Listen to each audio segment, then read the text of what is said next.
The scream cut through Gate C, 17 like a knife through silence. Passengers waiting for their connecting flights looked up from their phones, their coffee cups frozen halfway to their lips, as a 9-year-old girl tumbled forward onto the metal ridges of the jet bridge. Her backpack, decorated with a colorful robotics badge, slammed against the ground beside her. Loose pages from a notebook scattered like fallen leaves across the corrugated walkway. A single bead from her box braids bounced once, twice, then rolled to a stop near the doorway. Behind her, a flight attendant in a crisp navy uniform stood with her hands still extended, her face contorted in a mixture of frustration and sudden panic. The girl's cry echoed into the terminal, and suddenly everything happened at once. Phones emerged from pockets. A woman in scrubs rushed forward. An elderly man shouted something about witnessing the whole thing. Security personnel broke into a run from their station near the Starbucks. And somewhere in the parking garage, a well-dressed woman answered her phone to hear her daughter's voice, small and broken, saying words no mother should ever hear. "Mommy, the flight lady pushed me down." What happened in the next 48 hours would bring one of America's largest airlines to its knees, spark a nationwide conversation about who we trust with our children, and prove that sometimes the quietest voices carry the most power when someone finally listens. But to understand how we got to that moment, we need to rewind 12 hours to a kitchen in Chicago's Lincoln Park neighborhood, where a mother was teaching her daughter how to be brave. Welcome to Living Black Stories. Here we share powerful and inspiring tales of resilience, strength, and triumph. If you love stories that empowers and motivates you, please join us. Don't forget to subscribe, hit the notifications bell, and tell us where you are watching from in the comments. Zara Okoye was 9 years old, 72 pounds of pure curiosity wrapped in brown skin and box braids. Each braid was carefully tied with beads in different colors: purple for her favorite subject, science; yellow for sunshine, which her grandmother always said she brought into every room; red because it was bold, and her mother told her to always be bold. That morning, those beads clicked softly as she bounced on her toes in the kitchen, watching her mother pack snacks into a small carry-on bag. "Remember," Dionne Okoye said, zipping the bag with the kind of precision she brought to everything in her life, "you tell the gate agent you're flying alone. They'll give you a special lanyard. Keep it visible." Zara nodded, her fingers drumming against the kitchen counter in a pattern only she understood. She did that when she was thinking, when her brain was working faster than her mouth could keep up. Her mother recognized it. She did the same thing during board meetings, though she'd trained herself to hide it better. "And if anyone makes you uncomfortable?" Dionne asked, kneeling down to meet her daughter's eyes. "I find another adult, preferably a woman. I use my voice." Zara recited it like a mantra because it was. They'd practiced this for 3 weeks. This was Zara's first solo flight. Her grandmother, who lived in a cozy ranch house in Atlanta's West End, had been asking for months when her favorite engineer would visit. Zara had been ready since summer. It was Dionne who needed time to prepare, not her daughter, but herself. Letting go was harder than closing a $20 million deal. Zara wasn't like other 9-year-olds, though Dionne knew every parent thought that about their child. But Zara really wasn't. While other kids her age were watching cartoons, Zara was taking apart the kitchen radio to understand how AM and FM frequencies worked. She'd won 3rd place in her school's robotics competition, and the junior engineer badge pinned to her backpack wasn't decorative. She'd earned it through a program at the Museum of Science and Industry. The badge showed a small robot with articulated arms. Zara had named her competition robot Ada, after Ada Lovelace. In her backpack, alongside the robotics magazine and the granola bars her mother had packed, Zara carried her most prized possession, a leather-bound notebook her father had given her before he passed away 3 years ago. She was 5 then, and the notebook had been too big for her small hands. Now it fit perfectly. Inside, she wrote observations about people, not mean things but curious things. The barista smiles different at different customers. Why? Mr. Chin next door walks slower on Thursdays. Maybe tired from work week? She was a child who noticed things, who paid attention, who believed the world made sense if you just studied it carefully enough. That attentiveness, that careful observation of the world around her, would become crucial in the hours ahead. But that morning, she was just excited. Her first solo adventure. Her first time being trusted with something this big. "You're going to do amazing," Dionne said, pulling her daughter close. She smelled like the cocoa butter lotion they both used, and something else. Something Zara would later recognize as fear disguised as confidence. "I know, Mommy," Zara said, and she meant it. If only she'd known what was waiting for her on Flight 1847. Kristen Vandermeer had been a flight attendant for 18 years, and she was tired. Not the kind of tired that sleep fixes, but the bone-deep exhaustion that comes from smiling when you don't mean it, from serving people who don't see you as human, from watching younger, less experienced crew members get promoted while you're still working the same routes you worked a decade ago. She was 42, though she told people she was 39. She'd grown up in a cramped apartment in Queens, where the walls were thin and the winters were cold, and her mother worked 2 jobs just to keep them in cereal and powdered milk. Kristen had clawed her way to middle-class stability through sheer determination. She'd put herself through community college while working overnight shifts at a hotel. She'd applied to 7 airlines before Apex gave her a chance. She'd learned to smile through passengers yelling at her about delays that weren't her fault, through men who thought her uniform was an invitation, through children kicking the back of her jump seat for 6-hour flights. She'd earned her position in first class, where the passengers were supposedly more refined, where tips were better, where she didn't have to deal with crying babies and stretch-thin families arguing over armrests.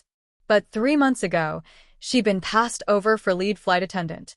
The promotion went to Marcus Chun, 31, who'd been flying for only 7 years. Marcus, with his easy smile and his natural way with difficult passengers. Marcus, who somehow made the job look effortless. The rejection letter had been polite. "We appreciate your years of service. We encourage you to apply again next cycle." Corporate speak for, "You're not what we're looking for." Her divorce had been finalized 2 months ago. Roger had left her for a dental hygienist named Brittany who was 28 and laughed at all his jokes. The settlement had been fair, but fair didn't make the apartment feel less empty. Kristen had started noticing things she didn't like about herself. The way her smile felt plastic. The way she snapped at the junior crew over minor mistakes. The way she'd started categorizing passengers within seconds of seeing them, worthy of her attention or not. The first-class passengers with their press suits and platinum credit cards got her best performance. Everyone else got efficiency. She knew it wasn't right. Somewhere deep down, beneath the bitterness and the exhaustion, she knew she was becoming someone her younger self wouldn't recognize. But knowing and changing are 2 different things, and change requires energy she no longer had. That day, working Flight 1847 from Chicago to Atlanta, she'd already decided it was going to be a bad day. Weather delays had pushed back 3 earlier flights. The gate area was crowded with irritated passengers. Her feet hurt. She'd forgotten her good insoles at home. And when gate agent Letitia Chin approached her with that special unaccompanied minor lanyard and a bright smile, Kristen felt her jaw tighten. "This is Zara," Letitia said warmly, her hand resting gently on the shoulder of a small black girl with elaborate braids. "She's flying solo to Atlanta. First time. Her paperwork is all here, mom's contact info, grandmother's pickup authorization, everything you need." The girl looked up at Kristen with wide, nervous eyes. She clutched the straps of her backpack like a lifeline. Kristen took the lanyard and the paperwork, barely glancing at either. Great. Another responsibility. Another thing to manage on top of an oversold flight and demanding first-class passengers. "She's in 32B, Letitia continued. "Middle of economy. I explained she should check in with you if she needs anything." "Fine," Kristen said, the word clipped. She looked down at the girl. "Stay in your seat. Don't wander around. Don't bother other passengers." Zara nodded quickly, her beads clicking. Letitia's smile faltered slightly, but she squeezed Zara's shoulder. "You're going to do great, sweetie. Have a wonderful flight." As Letitia walked away, Kristen tucked the paperwork under her arm and turned toward the first-class cabin. She had real work to do. The Lockharts were already complaining about the delay, and Preston Lockhart had that look wealthy men get when they're about to make everyone's day difficult. Preston and Ainsley Lockhart were exactly the kind of passengers Kristen had learned to prioritize. Mid-50s, impeccably dressed, frequent flyers with status that made them untouchable in the airline's hierarchy. Preston wore a Rolex that probably cost more than Kristen made in 3 months. Ainsley's handbag was Hermes, and she had that specific shade of blonde that only comes from expensive salons. Finally, Preston said as Kristen approached, "We were beginning to think this flight would never board. We need to discuss an upgrade situation. We're in first, but we'd prefer the bulkhead seats. More legroom." Kristen's smile activated like a switch. "Of course, Mr. Lockhart. Let me see what I can arrange for you." This was the transaction she understood. Deference in exchange for tips, for good passenger surveys, for the kind of treatment that kept her employment secure. She could handle the Lockharts. She could make them feel important. Behind her, boarding began in zones. Zone 1, Zone 2, Zone 3. The stream of passengers flowed past like a river. Business travelers with their laptops, families juggling car seats and diaper bags, college students with oversized headphones. And somewhere in that stream, clutching her backpack with the robotics badge, Zara Okoye found her seat in 32B. Middle seat, sandwiched between a teenager who immediately put in earbuds and an elderly Asian man who smiled kindly at her and helped her stow her backpack in the overhead bin. "First time flying alone?" he asked gently. Zara nodded. "Yes, sir. I'm visiting my grandmother." "That's wonderful. I'm Mr. Wu. I teach physics at Northwestern. I'm heading to a conference in Atlanta." "I like physics," Zara said, relaxing slightly. "I'm learning about friction and gravity in my robotics club." Mr. Wu's eyes lit up. "A young engineer? How marvelous." They chatted quietly as other passengers settled in, and for a moment, Zara's nervousness faded. She pulled out her notebook and began sketching the interior of the plane, noting the curve of the overhead bins, the pattern of the seat fabric. Up in first class, Kristen distributed warm towels and champagne to the Lockharts, who barely acknowledged her. The flight was oversold by 3 seats, which meant 3 passengers in economy were about to be bumped, which meant complaints she'd have to hear about. The pilot announced a 30-minute weather delay for storms near Atlanta. Groans rippled through the cabin. Kristen felt the familiar tension building in her shoulders. This was going to be a long flight. She didn't notice the little girl in 32B. Didn't register her as anything more than another passenger, another responsibility on a long list of things she didn't want to deal with. She had no idea that in 3 hours, that little girl would change everything. If you're already hooked by this story and want to see how everything unfolds, make sure to hit that subscribe button right now. You won't want to miss what happens next, and trust me, this is just the beginning. So here's my question for you. Have you ever witnessed something on a flight that made you uncomfortable? Something that didn't seem right but everyone just ignored? Drop your experience in the comments below. I want to hear your stories. Because what's about to happen on Flight 1847 is the nightmare every parent fears when they send their child off alone. And it starts with something as simple as a spilled drink. The plane lurched forward as the engines roared to life, and Zara Okoye felt that familiar butterfly sensation in her stomach, the one that came with every new experience, every small adventure. She'd buckled herself in carefully, double-checking the way her mother had taught her, and now she pulled out her robotics magazine from the seat pocket in front of her. The cover featured a sleek robotic arm designed for underwater exploration, and she'd been waiting all week to read the feature article. Mr. Gerald Wu, the elderly professor seated beside her in the aisle seat, had settled into a comfortable silence after their initial conversation. He'd pulled out a thick academic journal, occasionally making notes in the margins with a fountain pen that looked older than Zara. There was something comforting about his presence, the way he'd smiled at her when she'd struggled with her seatbelt, the gentle way he'd asked about her robotics badge without being condescending. He reminded her of her grandfather, who'd passed away when she was 6 but who'd always treated her questions about how things worked with complete seriousness. The teenager in the window seat had his eyes closed, earbuds firmly in place, head bobbing slightly to whatever music was playing. He hadn't acknowledged either of them since sitting down, which was fine. Zara had learned that not everyone wanted to chat, and that was okay. As the plane taxied toward the runway, a junior flight attendant, a young woman with kind eyes and her hair pulled back in a neat ponytail, passed through the cabin doing a final check.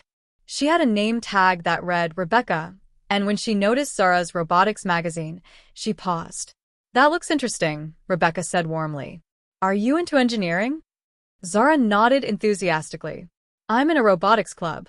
We're building a robot that can sort recycling by material type using sensors." "That's incredible," Rebecca said, and she meant it. "Can I get you anything to drink once we're in the air?" "Could I have ginger ale, please?" Zara asked politely, remembering her mother's instructions to always say please and thank you. "Of course, sweetie. I'll bring it by once we level off." The exchange was simple, ordinary, the kind of small kindness that happens 1,000 times a day on flights across the country. But it mattered. It made Zara feel seen, feel like a person rather than just a responsibility or an inconvenience. She smiled and returned to her magazine, reading about servo motors and hydraulic systems while the plane positioned itself on the runway. The takeoff was smooth. Zara watched through the gap between the seats as the ground fell away, Chicago's sprawling grid of streets and buildings becoming a patchwork quilt beneath them. She'd flown before, but always with her mother, and there was something different about experiencing it alone, more real, somehow. More hers. 20 minutes into the flight, the seatbelt sign dinged off. Rebecca appeared as promised, carrying a tray of drinks. She handed Zara a plastic cup filled with ginger ale, ice clinking against the sides, and a small pack of pretzels. "There you go," Rebecca said. "Let me know if you need anything else." "Thank you," Zara said, carefully placing the cup on her tray table. She opened her pretzels and took a sip of the ginger ale, the fizzy sweetness familiar and comforting. She was doing it. Flying alone. Being independent. She couldn't wait to tell her grandmother about every detail. Mr. Wu had ordered coffee, and he wrapped both hands around the cup, savoring the warmth. "Your first time flying alone, and you're handling it like a professional," he said quietly. Zara beamed. "My mom prepared me. She made lists." "Smart woman," Mr. Wu said. "Lists are the foundation of all successful endeavors." They fell back into comfortable silence, and Zara returned to her article. She was reading about waterproof seals and pressure resistance when the plane suddenly shuddered. Not dramatically, not the kind of turbulence that makes people gasp, but enough to jostle the tray tables. Enough to send Zara's cup tipping. She grabbed for it, but her 9-year-old reflexes weren't quite fast enough. The cup tipped, and ginger ale splashed across the tray table, dripping down onto the seat, soaking into the fabric of 32B's cushion. Ice cubes scattered across her lap. "Oh no," Zara gasped, her heart jumping into her throat. "Oh no, oh no." She immediately grabbed the napkins Rebecca had given her with the pretzels, dabbing frantically at the spreading wet spot on the seat. Her face burned with embarrassment. The teenage boy in the window seat pulled out one earbud and glanced over with mild annoyance before returning to his music. Mr. Wu set down his coffee and handed her his napkins. "It's all right," he said gently. "Just turbulence. Not your fault at all." "I'm so sorry," Zara whispered, close to tears. She hated making messes. Hated being the center of attention for the wrong reasons. Her hands shook slightly as she tried to soak up as much liquid as possible, but the napkins were thin, and the spill was spreading. "Excuse me," Mr. Wu called to a passing flight attendant. "Could we get some extra napkins, please?" Small spill from the turbulence. But the flight attendant who appeared wasn't Rebecca. It was Kristen Vandermeer, her navy uniform crisp and perfect, her expression already hardening as she took in the scene. She saw the wet seat, the scattered ice cubes, the small girl with her hands full of soaked napkins, and something in her face shifted. Not concern. Not understanding. Something colder. "What happened here?" Kristen asked, her tone flat. "The turbulence," Zara started, her voice small. "You need to be more careful," Kristen interrupted, her words sharp as glass. "This isn't a playground. These seats are expensive to clean. Zara shrank back, as if she'd been slapped. I'm sorry, I didn't mean to. Just stay still, Kristen said, pulling a handful of cloth napkins from her service apron. She wiped at the seat with quick, irritated movements, her jaw tight. You should have been holding it with both hands. Didn't your parents teach you that? The words stung. Zara felt her eyes prickling with tears, but she blinked them back furiously. She would not cry. She would not. Mr. Wu leaned forward, his voice gentle but firm. Ma'am, it was just an accident. The turbulence hit suddenly. I've got this handled, sir. Kristen cut him off without looking at him. She finished wiping the seat with aggressive efficiency, gathered the soggy napkins, and straightened up. Next time, wait until the plane is stable before you open drinks. She walked away before Zara could apologize again, disappearing toward the galley with the used napkins. The air in their row felt thick, uncomfortable. Zara sat very still, her hands folded in her lap, staring down at her robotics magazine without really seeing it. The excitement she'd felt earlier had evaporated, replaced by a tight, anxious feeling in her chest. Hey, Mr. Wu said softly. That wasn't your fault. You know that, right? Zara nodded, but she didn't believe it. She'd made a mess. She'd done something wrong. And now the flight attendant was angry with her. The teenager in the window seat pulled out both earbuds. That was harsh, he muttered. My little sister spills stuff all the time. It's not a big deal. But it felt like a big deal to Zara. It felt like she'd already failed at her first solo adventure, and they weren't even halfway to Atlanta yet. She picked up her magazine again, but the words swam on the page. Instead, she pulled out her notebook, the one her father had given her, and opened it to a fresh page. She wrote in her careful, 9-year-old handwriting. Flight attendant upset about spill. Turbulence made it happen, but she said I should be more careful. Made me feel bad. Writing it down helped, a little. It made the feeling less overwhelming, more manageable. Her father had told her once that scientists keep detailed notes because observation is the first step to understanding. She didn't fully understand what had just happened, why the flight attendant had been so cold when Rebecca had been so kind, but maybe if she wrote it down, it would make sense later. The flight continued. The turbulence smoothed out. The pilot came over the intercom to apologize for the bumpy air and promise smoother skies ahead. Around her, passengers settled back into their routines, reading, sleeping, watching movies on their devices. But Zara couldn't shake the feeling that something had shifted, that she was being watched now, judged. An hour passed.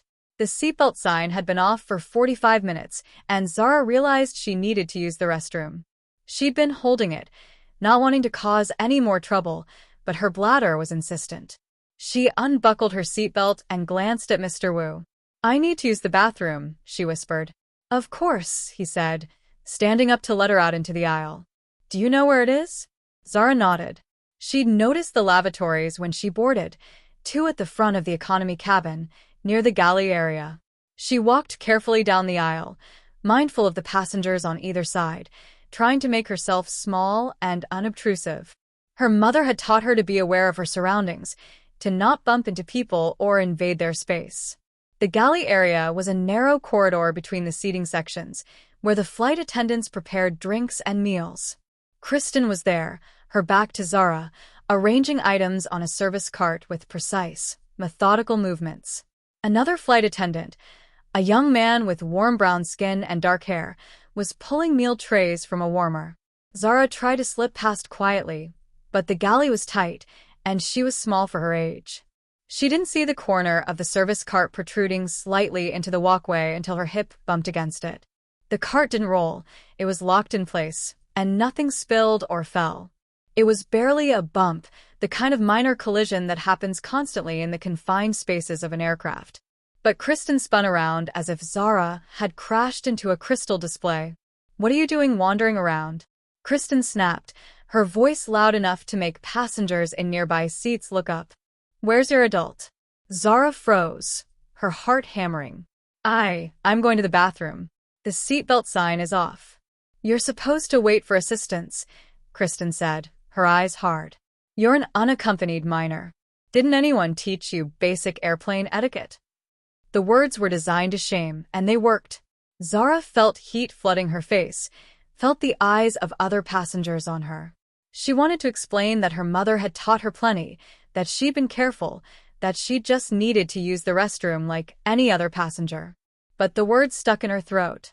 The other flight attendant, his name tag read Javier Ruiz, looked up from the meal trays, his expression uncomfortable. He glanced between Kristen and Zara, and something in his face suggested this wasn't the first time he'd witnessed Kristen snap at a passenger. "She's just a kid," Javier said quietly, almost under his breath. "She's an unaccompanied minor, Kristen. She probably just needs—" "I know what she is," Kristen cut him off, her voice sharp as a whip crack. "She needs to learn to follow rules. There are protocols for unaccompanied minors." Zara's eyes were burning now, threatening tears she absolutely would not let fall. Not here. Not in front of everyone. "I'm sorry," she managed, her voice barely above a whisper. "I just needed to use the bathroom." Kristen waved her hand dismissively toward the lavatory. Go. Quickly. "And next time, ask." Zara rushed past, practically diving into the small bathroom and locking the door behind her. She stood there for a moment, hands braced against the tiny sink, breathing hard. Her reflection in the mirror showed a girl who looked younger than 9, smaller than 9, with eyes that were too bright and a face that was struggling to hold itself together. She used the bathroom, washed her hands with the lavender-scented soap, and gave herself a stern talking to in the mirror. "You're fine. You didn't do anything wrong. Just get back to your seat." But when she emerged from the lavatory, she walked back to her row with her eyes down, trying to be invisible. Mr. Wu looked at her with concern as she slid back into her seat, but he didn't ask what happened. Somehow, he seemed to understand that she didn't want to talk about it. Zara pulled out her notebook again and wrote, "Flight attendant got mad because I walked to bathroom. Said I need to ask for help. But the seatbelt sign was off and other people were walking around." She was starting to notice something, though she didn't have the words for it yet. She was starting to see a pattern. Because 20 minutes later, when the Lockhart's teenage son, a lanky white boy in an expensive-looking hoodie, walked through the same galley area and actually knocked a plastic cup off Kristen's service cart, sending it clattering to the floor, Kristen just laughed. Actually laughed. Oops. "No worries, honey," Kristen said warmly. "These carts are tricky. You okay?" The boy mumbled something and kept walking, and Kristen picked up the cup with a smile, like it was the most natural thing in the world. Mr. Wu had noticed, too. Zara saw him watching the exchange, saw something change in his expression. He pulled a small notebook from his jacket pocket, not unlike Zara's, though his was filled with equations and academic notes, and wrote something down. The date. The time. A few brief sentences. Zara wasn't the only one paying attention anymore. Another 45 minutes passed. The meal service began, and the cabin filled with the smell of reheated chicken and pasta. Zara's stomach growled. She'd been too nervous to eat much breakfast, and when the junior flight attendant named Rebecca came by with the meal cart, Zara politely declined the full meal but asked if she could have a snack pack. "I'm sorry, sweetie," Rebecca said apologetically, "but we're out of the complimentary ones in economy. Let me see if we have any extras from first class." She disappeared toward the front of the plane and returned a few minutes later, shaking her head. "I'm so sorry. We're all out." "It's okay," Zara said quickly, not wanting to be a bother. "Thank you for checking." Mr. Wu offered her half of a sandwich, but Zara politely declined. She had the pretzels from earlier, and she'd survive until Atlanta. It was only another hour and a half. But then, 10 minutes later, the Lockhart's teenage son came wandering back from first class, stopped at Kristen's service station, and Zara watched as Kristen handed him a snack pack with that same warm smile she'd given him earlier. "Here you go, Connor," Kristen said. "Chips or cookies?" "Both," the boy asked with an entitled grin. "For you?" "Absolutely." Kristen handed him 2 snack packs, chips and cookies, and Connor wandered back to first class without a thank you. Mr. Wu saw it. The woman across the aisle saw it. And Zara saw it, perhaps more clearly than anyone. The woman across the aisle was named Simone Batiste. She was a nurse from New Orleans, heading home after visiting her daughter in Chicago. Simone was 47 years old, with short natural hair and eyes that had seen too much of the world's unfairness to be surprised by it anymore. She'd been watching the interactions between Kristen and Zara for the past hour with increasing concern. Simone had grown up in the South. She knew what microaggressions looked like. She knew the particular kind of scrutiny that Black children received in spaces where they were minorities. She knew the way some people could be warm and accommodating to one child while being cold and punitive to another, and how they'd swear up and down that race had nothing to do with it, that they treated everyone the same. But Simone's eyes worked just fine. And she was taking notes too, mental ones, because she'd learned long ago that if you wanted to fight bias, you needed evidence. You needed witnesses. You needed to be able to point to specific moments and say, this is what happened, and this is how it was different. She caught Mr. Wu's eye across the aisle. He gave her a small, knowing nod. They didn't speak, but they understood each other perfectly. Meanwhile, Zara had returned to her notebook. She was drawing now instead of writing because sometimes pictures made more sense than words. She drew the airplane cabin, with its rows of seats and overhead bins and small windows. She drew the flight attendants moving through the aisles. And then she did something that would break her mother's heart when she saw it later. She drew herself, sitting in seat 32B. But the figure she drew was almost transparent, barely visible against the page. Just an outline. A ghost. Because that's what Zara had learned in the past 2 hours of Flight 1847. That if she was very quiet, very still, very invisible, maybe she could get through the rest of the flight without making anyone angry. Without being a problem. Without being too much. She was 9 years old, and she was learning to make herself small. Kristen Vandermeer, working her way through the cabin with coffee refills, didn't notice the girl in 32B anymore. She'd already categorized her, dismissed her, moved on to passengers who mattered more. She poured coffee for Mr. and Mrs. Harrison in 28C with a professional smile. She chatted warmly with a young couple in 30A about their honeymoon plans. She checked on an elderly woman who needed help reaching her bag in the overhead bin. She was doing her job. Being efficient. Moving through her routine with the practiced ease of 18 years of experience.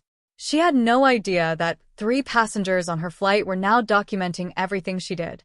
That Mr. Wu's notebook contained timestamps and descriptions. That Simone Batiste was committing every interaction to memory. That Zara Okoye was drawing pictures that would later be entered as evidence. Kristen had no idea that the small girl she dismissed, the one who'd spilled ginger ale and bumped a service cart, was the daughter of someone who could make phone calls that moved mountains. She had no idea that in less than 2 hours, her entire life would implode. And I have to ask you something, because this is where the story gets even more intense. Have you ever been in a situation where you saw someone being treated unfairly, but you weren't sure if you should speak up? Maybe you convinced yourself you were reading too much into it, or that it wasn't your place to intervene. Drop your thoughts in the comments, because what's about to happen next will make you rethink every moment you stayed silent. And if you're invested in seeing how this story ends, if you want to know what happens when that plane finally lands and Dionne Okoye finds out what happened to her daughter, you need to subscribe right now. Hit that button because the next part of the story is going to leave you speechless. The plane continued its path toward Atlanta. The sky outside was clear now, the earlier turbulence forgotten by everyone except one small girl who couldn't stop thinking about spilled ginger ale and the way an adult's words could make you feel like you'd done something terribly, unforgivably wrong, even when you hadn't. In her notebook, Zara wrote one more line before closing it and putting it away. I miss my mom. The descent into Atlanta would begin in 45 minutes. And everything was about to change. You know that feeling when you're watching something unfold and every cell in your body is screaming, no, no, and no, but you're powerless to stop it? That's exactly what happened in the skies above Atlanta and on that jet bridge in those final 20 minutes of Flight 447. Because everything, every single moment of tension, every microaggression, every power play, it was all building to this. The descent into Atlanta begins, and you can feel it throughout the cabin. That subtle shift in air pressure, the gentle banking of the aircraft as it cuts through clouds. The pilot's voice crackles over the intercom with an announcement that makes everyone's stomach drop just a little. Gate change. There's been a mechanical issue at the original gate. Nothing to worry about, of course, just standard procedure, but the plane will be deplaning via jet bridge at a remote stand instead.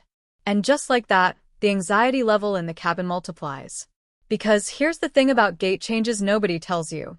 They're chaos. They're every traveler's nightmare, especially when you've got a tight connection.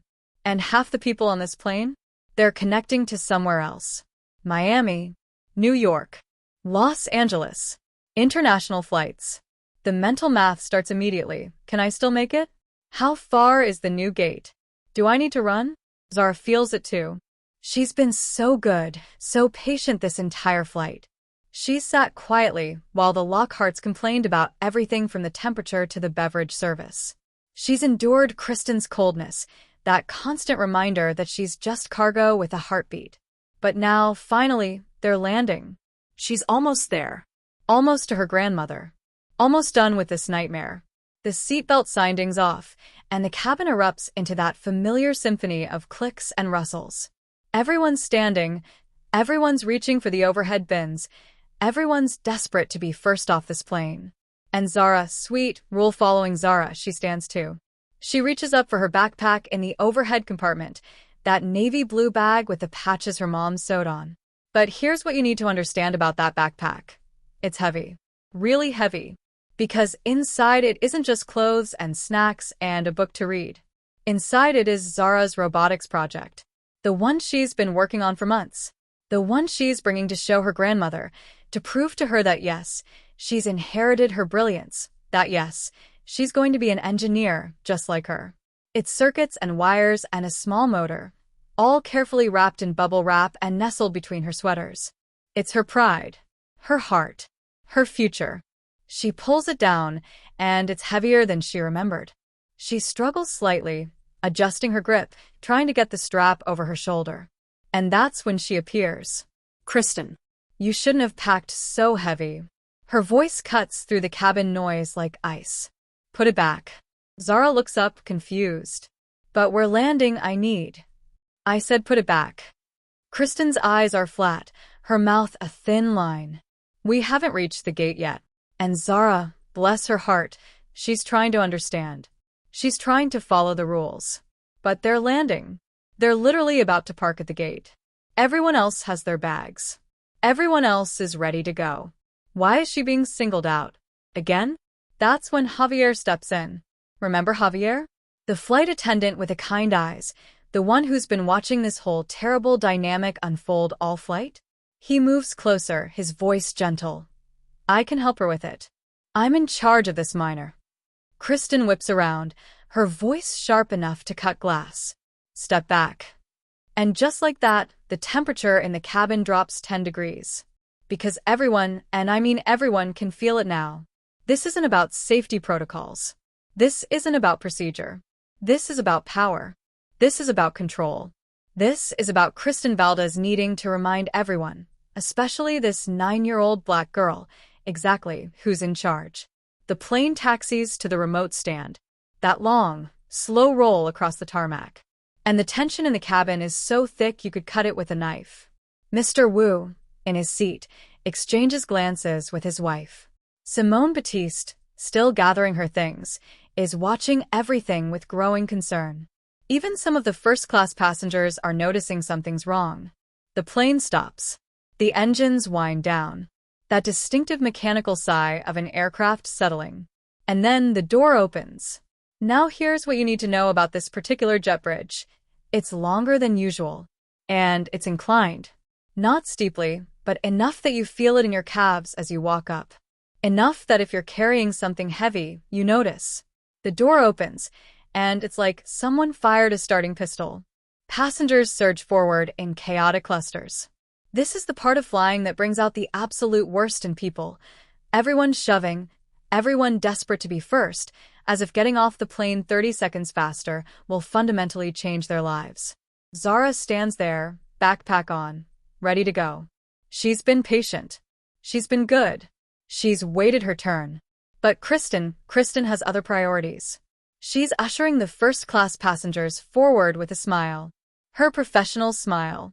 The one she's been using all flight for everyone except Zara. "Thank you for flying with us," she says to the Lockharts. "Have a wonderful evening." Ainsley Lockhart, naturally, has something to say. Finally getting off this cramped flight, she mutters, loud enough for everyone to hear. Because apparently sitting in a seat that costs 3 times what everyone else paid is just so unbearably difficult. And then Zara's row begins to deplane. It's her turn. Finally. Mr. and Mrs. Wu step into the aisle. Zara moves to follow. Kristen's hand shoots out. A barrier. A wall. Unaccompanied minors deplane last. Her voice is flat. Final. Sit back down. Zara stares at her, not understanding.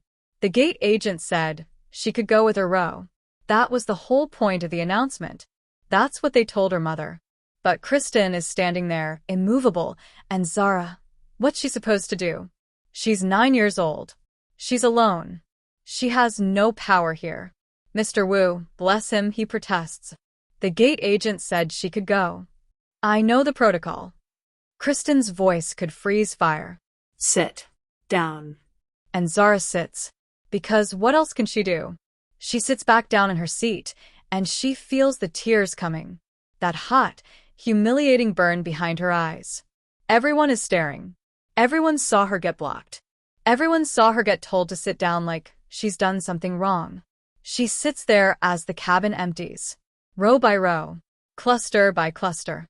She watches backs disappearing through the door. She hears the shuffle of feet, the rolling of luggage, the chatter of people discussing their connections, their plans, their lives. And she sits. And sits. And sits. 20 minutes pass. 20 minutes. Think about that. 20 minutes of sitting alone in an empty cabin. 20 minutes of feeling small and powerless and utterly, completely alone. 20 minutes of knowing that somewhere in this airport, her grandmother is waiting, wondering where she is. 20 minutes of that backpack getting heavier on her shoulders, of her legs going numb, of her heart breaking just a little bit more. The cabin is nearly empty now. Just a few stragglers. Simone Batiste, gathering her things methodically. A couple of other passengers checking under seats for forgotten items. Finally, Kristen turns to her. No smile. No apology. Just a curt nod. You can go now. Zara stands. Her legs are shaky. She's been sitting so long they've gone tingly. She adjusts her backpack. It feels even heavier now, and she walks toward the door. She doesn't look at Kristen. She can't. If she looks at her, she'll cry, and she's already cried enough on this flight. She steps onto the jet bridge. And this is where everything changes. The jet bridge stretches ahead of her, longer than any she's ever seen. It's inclined, sloping upward toward the terminal. The metal floor has those distinctive grooves, you know the ones there on every jet bridge designed for traction, little parallel ridges that your shoes catch on. The walls are that industrial beige gray. There are windows on one side showing the tarmac below, other planes taxiing, ground crew working. Zara starts walking, 1 foot in front of the other. The backpack is pulling on her shoulders. She can feel the weight of her robotics project, all those hours of work, all that pride and hope wrapped up in circuits and wire. Behind her, close behind her, comes Kristen. And Kristen is done. She's so done. She's been on duty for 12 hours. She's dealt with entitled passengers and crying babies and broken coffee makers and Zara. God, Zara has been this constant irritation, this reminder of everything she hates about her job. And now she just wants to clock out. She just wants to go home. She just wants this day to be over. Keep moving, Kristen says behind her. Not gentle, not patient. Just keep moving. Zara is moving. She's walking as fast as her 9-year-old legs can carry her with this heavy backpack. But then, the strap. The right shoulder strap of her backpack starts to slip. It's been rubbing all day, and the buckle is loosening, and suddenly it's sliding down her arm, and the whole weight of the bag shifts. She stops. Just for a second. Just to adjust it. To pull it back up. To fix it so she can keep walking. Keep moving, I don't have all day. Zara's hands are fumbling with the strap. Her small fingers trying to thread it back through the buckle. Her voice comes out small, breaking. I just need to. And that's when it happens. Kristen places both hands on Zara's shoulders. Both hands. Palms flat against the thin fabric of Zara's cardigan. And she pushes. I said move. It's not a gentle guide. It's not a steadying touch. It's a shove. A real, forceful, angry shove. And Zara, 9 years old, 60 pounds soaking wet, with a backpack full of electronics throwing off her center of gravity, she stumbles forward. Her feet try to catch her. They scramble against those metal grooves. But the backpack is too heavy. The momentum is too much. The angle is too steep. She falls. Hard. Her palms hit the metal grooves first. That distinctive, horrible scraping sound of skin against ridged steel. Her knees follow. That sickening double thud. The backpack swings forward over her head, its weight pulling her down even further. Her notebook, the one with all her drawings, all her calculations for her robotics project, it flies out of the side pocket. Pages scatter across the jet bridge floor. Pencil sketches of circuit boards. Math equations in her careful handwriting. Notes about what she wants to show her grandmother. A bead from one of her braids. Remember those braids her mother spent an hour doing this morning? It pops loose from the impact. Rolls away across the metal floor. Tiny. Pink. Rolling and rolling until it drops through one of the gaps and disappears. And Zara cries out. Not a scream. Not even really a cry. Just this small, hurt, shocked sound. The sound a child makes when they suddenly understand that the world isn't safe. That adults won't always protect you. That sometimes they're the ones who hurt you. That sound carries. It echoes down the jet bridge, back into the cabin. And Simone Batiste hears it. She's still in the cabin, gathering her things, folding her pashmina, putting away her tablet. But she hears that sound, every mother knows that sound, and something in her goes cold. She abandons her bag. She rushes toward the door. She runs into the jet bridge. And she sees it. Zara on the ground, palms scraped and bleeding. Knees drawn up. Papers scattered around her like broken wings.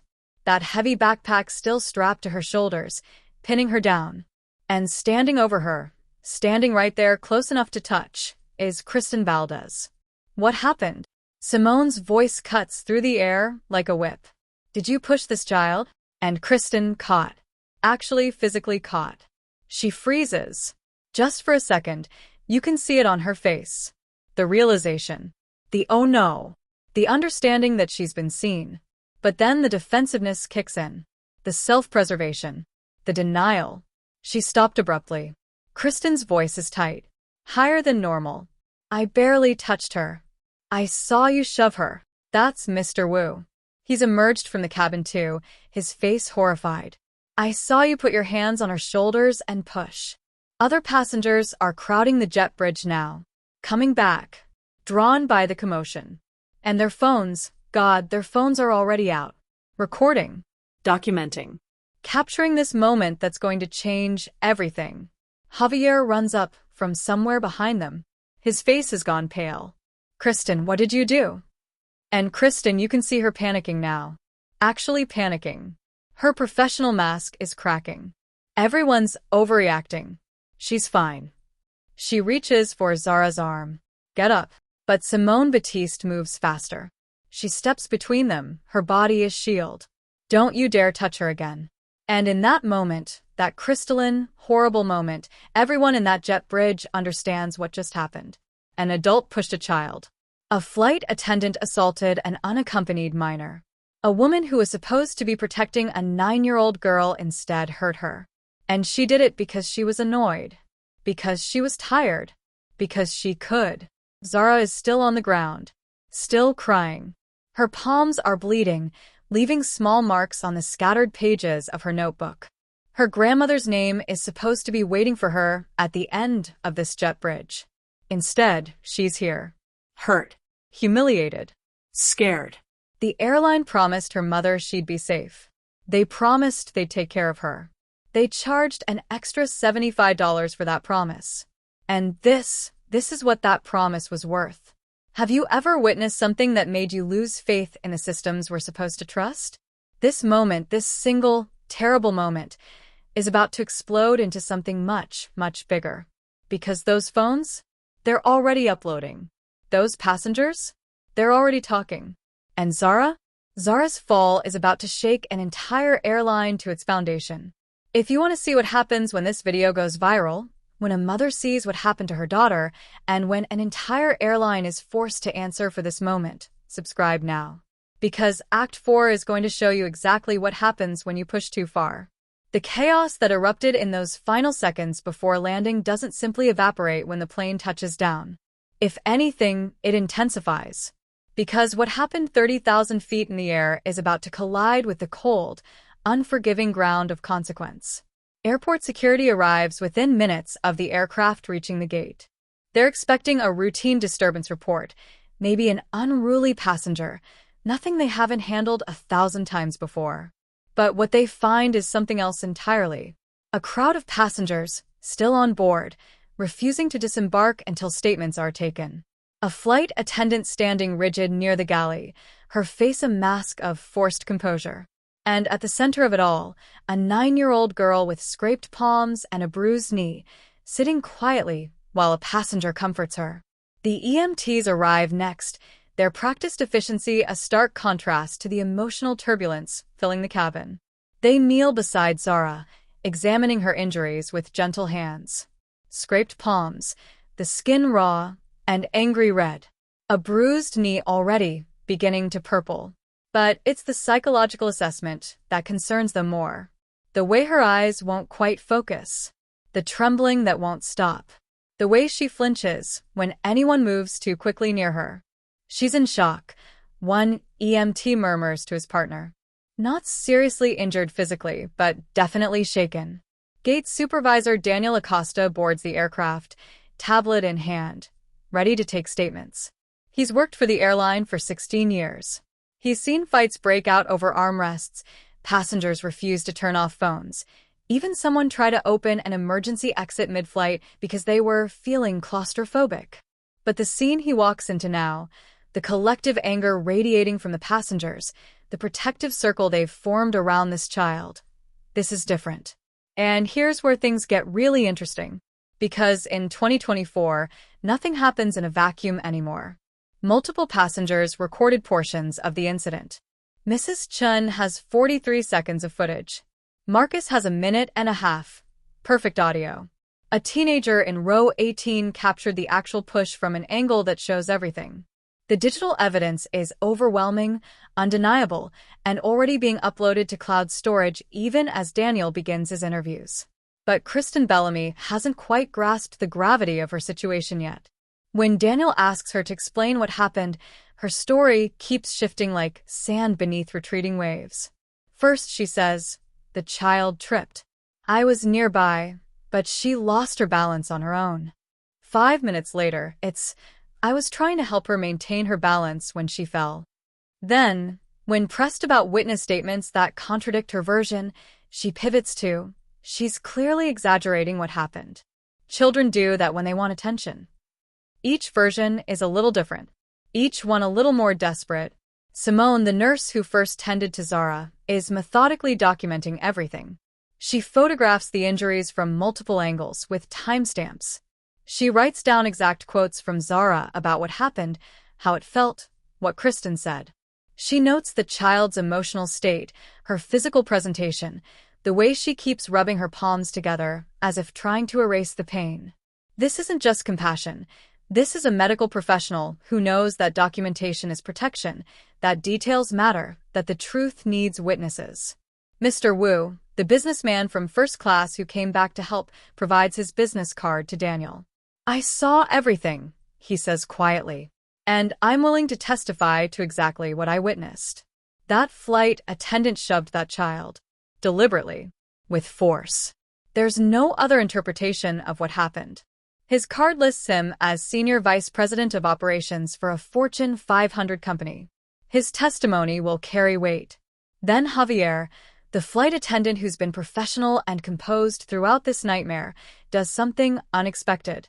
He pulls Daniel aside, away from Kristen, away from the other crew. His voice drops low, urgent, and what he says changes everything. This isn't the first time she's been inappropriate with passengers. We've reported her before. Let that sink in for a moment. Multiple crew members have filed complaints about Kristen Bellamy's behavior. There's a paper trail, a history. This wasn't an isolated incident, a momentary lapse in judgment. This was a pattern finally caught on camera. Meanwhile, Zara sits quietly, withdrawn into herself in a way that breaks the heart of every parent on that aircraft. She's not crying anymore. She's past that. She's in that numb space that comes after trauma, where the mind shuts down to protect itself. And in that fog, she asks the most natural thing in the world. "Can I call my mother?" Daniel immediately hands her his phone. This isn't protocol, but he's human, and this child needs her parent. Zara dials with shaking fingers. The phone rings once. Twice. Dionne Okoye answers on the third ring. "Zara? Baby, you should be landing about now. I'm almost to the airport." And that's when Zara's composure finally, completely shatters. Through tears that choke her words into fragments, she tries to explain. "The flight lady, she pushed me down, Mommy. I just wanted to fix my backpack. It was falling and I just..." On the other end of the line, in a Tesla Model X doing 70 on the highway, Dionne Okoye goes absolutely cold.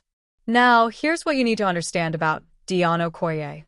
This is a woman who built a $200 million investment portfolio from the ground up. She sits on the boards of 3 major corporations. In business circles, she's known for being brilliant, strategic, measured. She doesn't make impulsive decisions. She doesn't react emotionally. She calculates, plans, executes with precision. But this is her child. And in that moment, listening to her 9-year-old daughter sob over a stranger's phone, something fundamental shifts. The businesswoman recedes. The mother emerges. And if you think a protective mother is dangerous, you've never met a protective mother with resources. Dionne's voice, when she speaks, is perfectly calm. Too calm. The kind of calm that precedes a hurricane. "Zara, baby, listen to me. I need you to stay with the nice nurse, okay? The lady who's helping you. Mommy will be there in 10 minutes. Can you do that for me?" "Yes, Mommy. I love you, sweetheart. You're safe now." The moment she hangs up, Dionne is already dialing her attorney, Lawrence Finch, on speaker. He's represented her through 3 major acquisitions, 2 hostile takeover attempts, and 1 SEC investigation that went nowhere. He's expensive, thorough, and absolutely ruthless when necessary. "Lawrence, I need you to listen carefully. My daughter was just assaulted by an airline employee on Apex Airlines Flight 1247 from Dallas to Phoenix. I'm 10 minutes from Sky Harbor. I need you to document everything. I want names, badge numbers, video footage, witness statements, personnel files, training records, every complaint ever filed against this employee, and the company's protocols for handling unaccompanied minors." Lawrence doesn't ask questions. He doesn't express sympathy. He just says, "I'll have a team at your house in 30 minutes with releases for Zara to sign.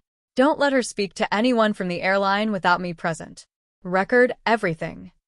Next call, her executive assistant, Marcus. "I need you to find out who owns controlling shares of Apex Airlines. Board members, major institutional investors, anyone with leverage. I want that information within the hour." Marcus, who's worked with Dionne for 8 years, recognizes the tone. Something has happened. Something serious. On it now. Dionne's mind is already 3 moves ahead. She's not thinking about an apology or a voucher for a free flight. She's thinking about systemic change, about making sure this never happens to another child, about consequences that actually mean something. The Tesla arrives at Sky Harbor International Airport 8.5 minutes after Zara's call. Dionne doesn't bother with passenger pickup. She parks in short-term, credentials in hand that Daniel Acosta arranged, and moves through security with the focused intensity of a woman on a mission. She finds her daughter in a private area near the gate, sitting with Simone the nurse. Zara looks so small, so fragile, her hands bandaged, her eyes red and swollen. When she sees her mother, she doesn't run. She just sits there, as if she's not sure she has permission to move, as if she's been conditioned in the last hour to stay still, to not cause problems, to take up less space. Dionne crosses the distance in 4 strides. She kneels before her daughter, examines her face, her hands, her knee, checks for injuries the EMTs might have missed. And then she pulls Zara into her arms and holds her with the fierce protectiveness of every mother who's ever had to comfort a hurting child. In this moment, Dionne is not a businesswoman. She's not an investor or a board member or a strategic thinker. She's just a mother, fury and tenderness wrapped together in equal measure. The anger burning in her chest is white-hot, but her hands are gentle. Her voice is soft. "You're okay, baby. Mommy's here. You're safe now. I've got you." Zara clings to her, and Dionne can feel the trembling that hasn't stopped since the incident. Can feel the fear and confusion radiating from her child. And in that embrace, in that moment of comfort, Dionne makes a promise to herself. Someone will answer for this. After a long moment, Dionne stands. She thanks Simone profusely, gets her contact information, ensures she's willing to provide a statement. Then she turns to Daniel Acosta, and when she speaks, her voice is changed. The softness is gone. What remains is cold, precise, deadly. "Where is the flight attendant?" Daniel hesitates. He's been trained in de-escalation, in customer service recovery, in protecting the company's interests. But he's also a father of 2 daughters. And right now, in this moment, he makes a choice. She's in a back office. Room 247B. Union representative is on the phone with her now. Dionne nods once. "Thank you." She turns to Simone. "Would you mind staying with Zara for just a few more minutes?" "Of course." What happens next will be talked about in that airport for months. Dionne walks toward the back offices with security trailing behind her, not stopping her because Daniel gave her clearance, because the situation is too volatile, because everyone can sense that trying to intervene now would be like stepping in front of an avalanche. She finds room 247B, opens the door without knocking. Kristen Bellamy sits at a table, phone pressed to her ear, talking to her union rep. She looks up when the door opens, irritation flashing across her face before she even registers who's entered. She sees a black woman in business attire and makes an assumption. Just another angry parent. She's dealt with those before. She knows how to handle them. Kristen covers the phone's mouthpiece. "Look, your daughter needs to learn. Stop talking. Right now." The command cuts through the room like a blade. Kristen's mouth closes. The union rep's voice continues squawking from the phone, but no one's listening anymore. The security guard by the door straightens. The air itself seems to tighten. Dionne doesn't raise her voice. She doesn't need to. "My 9-year-old daughter was in your care. As an unaccompanied minor, she was your responsibility under federal aviation regulations and your company's own policies. You violated every duty of that responsibility. You intimidated, threatened, and physically assaulted a child.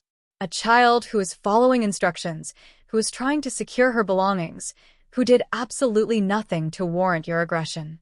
Kristen's face flushes. The defensive walls go up immediately. That's not what happened.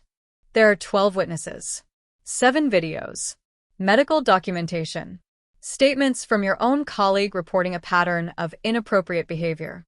And you're going to sit there and tell me that's not what happened.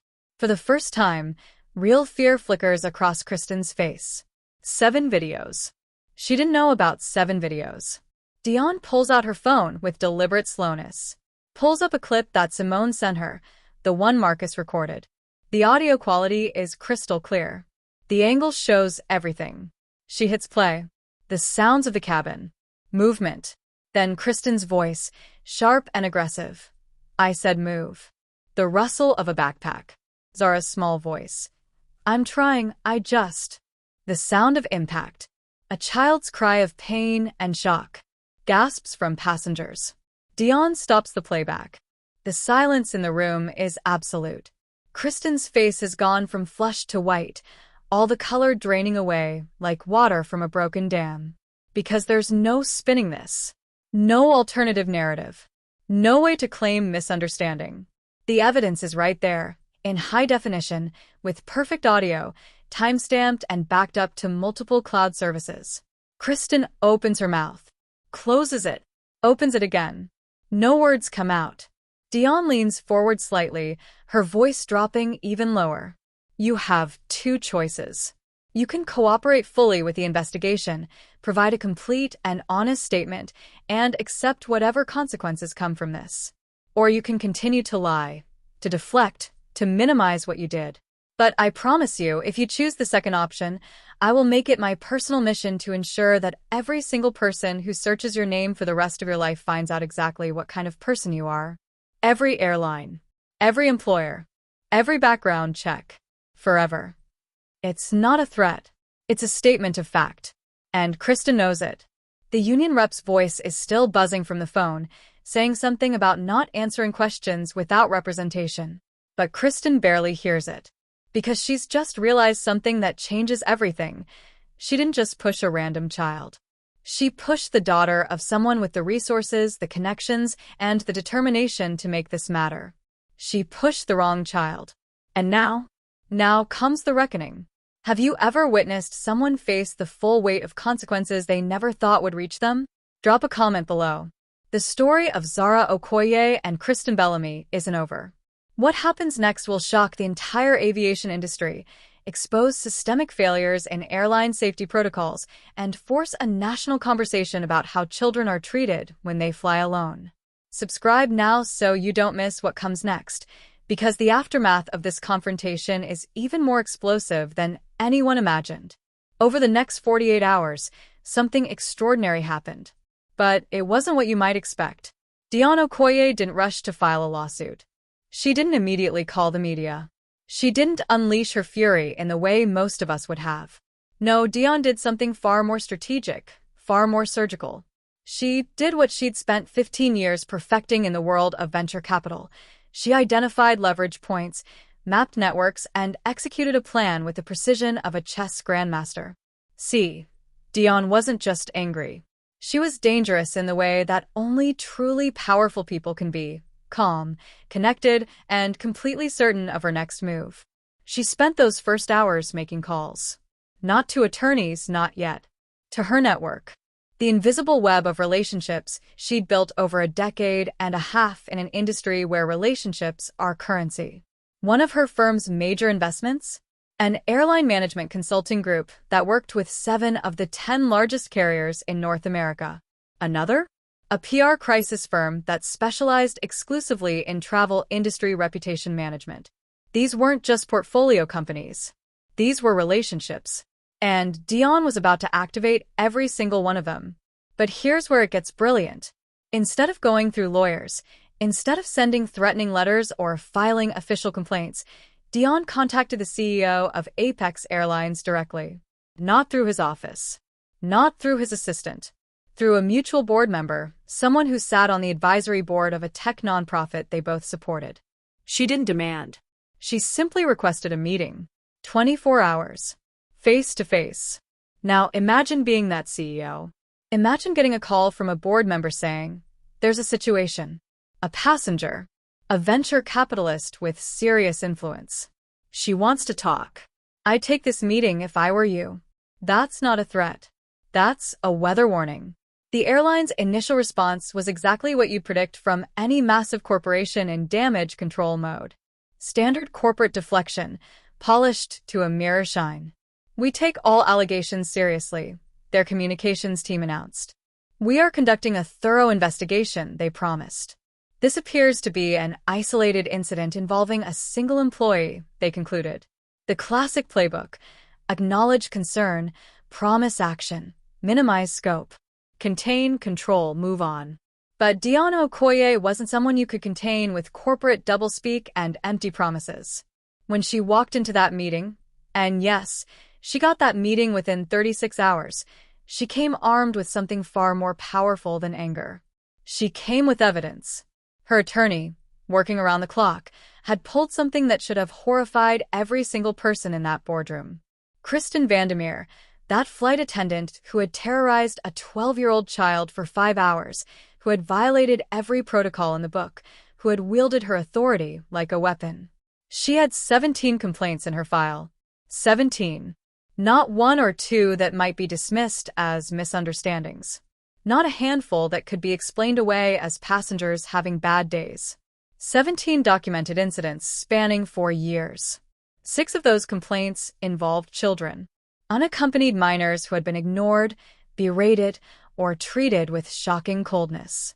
9 involved passengers of color who reported feeling targeted, discriminated against, treated as threats rather than customers. And here's the part that should make your blood run cold. Every single one of those complaints had been buried, filed away in HR records, noted and dismissed. Kristen had been moved to different routes a few times, given what the files called additional coaching, but never disciplined, never retrained, never held accountable in any meaningful way. 3 different supervisors had reviewed these complaints over the years. 3 separate people in positions of authority had seen the pattern and decided it wasn't worth acting on. Because here's the truth about how systems protect themselves. It's easier to dismiss individual complaints than to acknowledge you have a systemic problem. It's easier to tell yourself that passengers are oversensitive, that parents are overprotective, that people of color are just playing the race card, than it is to admit that you've created a culture where cruelty can flourish unchecked. Dionne laid all of this out. Every complaint, every ignored warning sign, every failure of leadership. And then she delivered her ultimatum, and let me tell you, it was a thing of beauty in its clarity. You have 72 hours to implement system-wide policy changes, or this story goes national with receipts. She wasn't bluffing. Before she'd even walked into that meeting, she'd already contacted 3 major news outlets. Producers at networks that ran morning shows watched by millions. Investigative journalists who specialized in corporate accountability. She'd sent them the outline of the story, enough to pique interest, with the promise of full documentation if Apex didn't act. She'd built the launch pad. All she had to do was light the fuse. The CEO sat across from her, and in that moment, he had to make a calculation. He could fight this, spend millions on legal fees, watch his company's reputation burn on social media, see his stock price tank as the story dominated news cycles, face potential federal investigations into discriminatory practices. Or he could do what should have been done 4 years ago when the first complaint about Kristen Vandermeer crossed someone's desk. He could actually fix the problem. 72 hours later, Apex Airlines made an announcement that sent shockwaves through the entire industry. Kristen Vandermeer was terminated immediately, effective that same day. But it went further than that. She was barred from ever working in the airline industry again, her credentials flagged in every major carrier's hiring system. The 3 supervisors who had reviewed and dismissed complaints about her over the years, reassigned to positions where they would never be responsible for passenger safety or employee oversight again. The message was clear. Willful blindness has consequences. But Dionne hadn't just demanded individual accountability. She demanded structural change. And Apex delivered. They announced mandatory bias training for every single staff member, not the perfunctory online module you click through in 20 minutes, but comprehensive, in-person sessions facilitated by experts in racial equity and child psychology. Flight attendants, gate agents, customer service representatives, supervisors, managers, everyone. The protocols for unaccompanied minors were completely revamped. New requirements for check-ins every 30 minutes. Mandatory seat assignments near flight attendant stations. Direct access to supervisors if a child reports feeling unsafe. Background checks that specifically screened for complaints about treatment of children. These weren't suggestions. They were policy, backed by federal regulations they'd voluntarily agreed to exceed. An independent oversight committee was established for passenger complaints, made up of child advocates, civil rights attorneys, and passenger rights experts, not airline employees who might have incentives to minimize problems. Real accountability from outside the system. And Apex made a $50,000 donation to children's advocacy organizations, specifically designated in Zara's name. Not as hush money. Not as a settlement. As a public acknowledgement that a child had been harmed on their watch and that they were committed to ensuring it never happened again. The airline then offered Dionne a personal settlement. A substantial one, the kind with multiple zeros that's designed to make legal problems disappear quietly. The kind of money that would have been life-changing for most people, even for someone already successful. Dionne refused it. Flat out. Without hesitation. This wasn't about money, she told them. This was about making sure no other child experiences what my daughter did. She didn't want their check. She wanted their promise in writing, in policy, in practice, that Zara's terror would mean something. That her 5 hours of powerlessness would translate into protection for thousands of other children. Because that's what real justice looks like. It's not about personal compensation. It's about systemic change. It's about making sure the next child, the one who doesn't have a mother with power and connections and resources, is protected anyway. 3 months passed. 3 months of Zara working with a therapist who specialized in childhood trauma. 3 months of nightmares gradually becoming less frequent. 3 months of her mother holding space for both healing and rage, for both progress and setbacks. Trauma doesn't follow a linear path. It circles back. It hides. It resurfaces when you least expect it. And then Dionne decided it was time. Time to help Zara reclaim something that had been stolen from her. The simple, ordinary experience of being a kid on an airplane. She booked a flight, just the two of them this time. A different airline, one that had actually reached out after Zara's story became public, asking what they could do better. They arrived at the airport, and Dionne watched her daughter's shoulders tense as they approached the gate. Watched her grip her robotics notebook a little tighter, her shield and her comfort all at once. A young flight attendant greeted them as they boarded, a black woman with beautiful locks twisted into an elegant updo, her smile genuine and warm. She glanced down at the robotics badge on Zara's backpack, the one from the competition she'd won, the one that had started this whole nightmare. Robotics, the flight attendant said, crouching down to Zara's eye level, something Kristen had never once done. That's incredible. What kind of robots do you build? For a moment, Zara didn't respond. She looked at her mother, uncertainty flickering across her face. The last time she tried to talk to a flight attendant about her interests, she'd been shut down, dismissed, erased. Why would this time be different? But Dionne nodded gently, and slowly, quietly, Zara started to talk. About gear ratios. About programming languages. About the autonomous navigation challenge she was working on for next year's competition. And this flight attendant listened, really listened, asked follow-up questions that showed she was actually interested, not just performing customer service. They settled into their seats, and as the flight progressed, Dionne noticed something. Zara was still hesitant, still quieter than she used to be, still carrying that wariness that hadn't been there before. Trauma had changed her, the way trauma changes all of us. It had taken some of her fearlessness, some of her assumption that the world was safe, that adults would protect her, that her brilliance was something to be celebrated rather than threatened by. But slowly, somewhere over the clouds, Zara pulled out her notebook. The one she'd stopped drawing in for weeks after that first flight. The one that had become associated with being silenced. She opened it to a blank page, picked up her pencil, and began to sketch. This time, she drew herself on an airplane. But this time, she wasn't invisible. She was there in the window seat, her face visible, her robotics notebook in her lap, a smile on her face. She drew herself taking up space, being seen, existing without apology. Dionne felt tears prick her eyes and turned toward the window so Zara wouldn't see. Because this was what winning looked like. Not the policy changes, as important as those were. Not the national attention, not the reforms at 15 other airlines that had quietly followed Apex's lead. This. Her daughter reclaiming her right to be a child who loved science and flew on airplanes and trusted that the world could be safe again. Here's what we need to understand about trauma. It doesn't disappear overnight. It doesn't vanish because justice was served or policies were changed or bad actors were held accountable.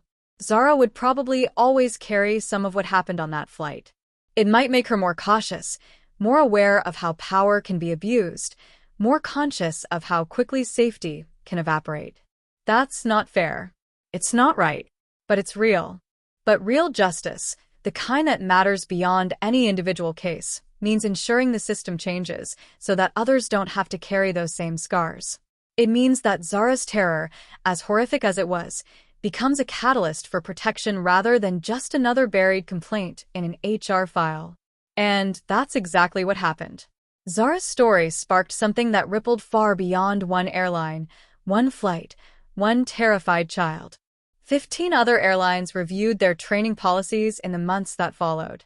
Not because they were sued, not because they were legally required to, but because a 12-year-old girl's experience had been made visible, undeniable, impossible to dismiss. Because a mother had refused to let her daughter's pain be filed away and forgotten. The story of that flight went viral in a way that forced an entire industry to look at itself. Parents shared their own experiences of watching their children mistreated by airline staff. Adults of color recounted decades of being treated as threats on airplanes. Flight attendants, the good ones who'd been watching colleagues abuse their power for years, finally felt empowered to speak up. The conversation changed. Simone Batiste, that flight attendant who had been the only one to show Zara genuine kindness, who had given her daughter water and a blanket and the simple dignity of being treated like a human being, became an unlikely advocate for industry reform. She started speaking at training sessions, sharing Zara's story with the airline's permission, helping other flight attendants understand the impact of their actions. And Mr. Gerald Wu, that elderly man who had been the one passenger brave enough to speak up for a child being mistreated, became friends with Simone. The two of them, from completely different worlds, bonded over their shared belief that silence in the face of injustice is its own form of cruelty.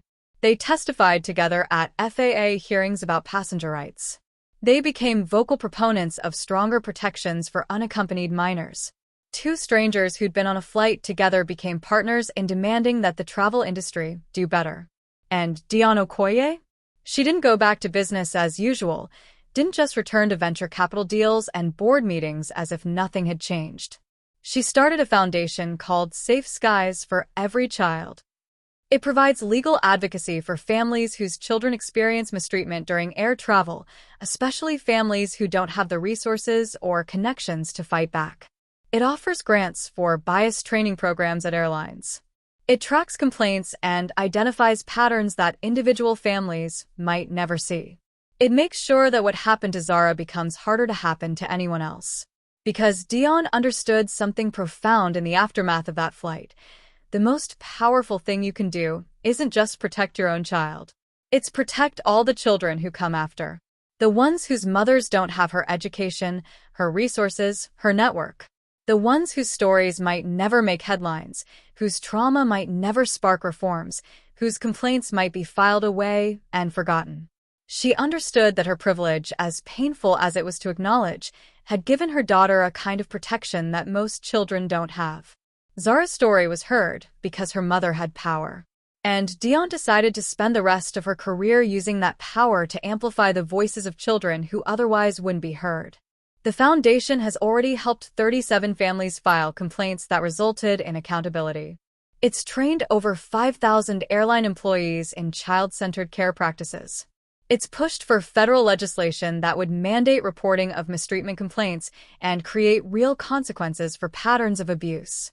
But maybe the most important thing it's done is this.